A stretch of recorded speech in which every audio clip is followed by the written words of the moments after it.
बिस्मिल्लाहिर्रहमानिर्रहीम। मियाँ बीवी की अजीब कहानी।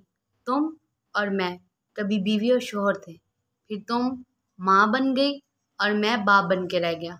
तुमने घर का निज़ाम संभाला और मैंने ज़रिए मुआश का, और फिर तुमने घर संभालने वाली माँ बन गई और मैं कमाने वाला बाप बनकर रह गया।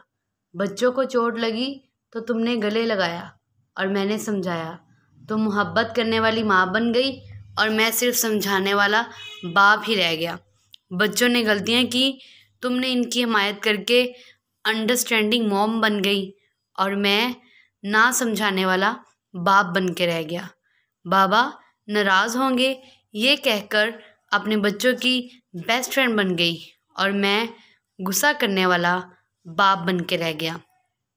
तुम सारा दिन बच्चों से राज़ो न्याज़ करते हुए अपना मुस्तकबिल महफूज बनाते हुए बच्चों के ज़हनों में घर करती चली गई और मैं फ़कत घर का मुस्तकबिल बनाने के लिए अपना आज बर्बाद करता गया।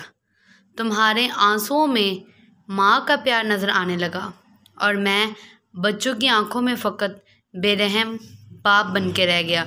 तुम चाँद की चांदनी बनती चली गई और पता नहीं कब मैं सूरज की तरह आग उगलता बाप बन के रह गया। तुम एक रहम दिल और शफीक माँ बनती गई और मैं तुम सब लोगों की ज़िंदगी का बोझ उठाने वाला सिर्फ एक बाप बनकर रह गया। ये एक इंतहाई तल्ख मुआशरती तस्वीर है।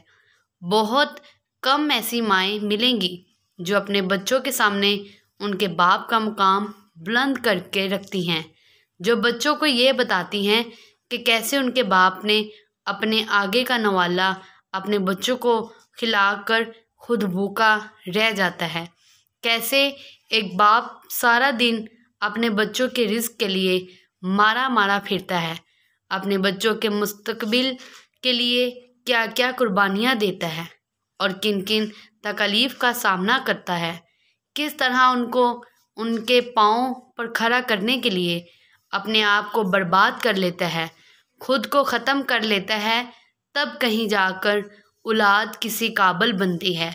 मगर औलाद को ये बताने और समझाने वाली माएँ उनको ये नहीं बता पाती, उसीलिए औलाद उस वक्त तक इस बात को नहीं समझ पाती जब तक वो खुद बाप ना बन जाए, और तब तक बहुत देर हो चुकी होती है।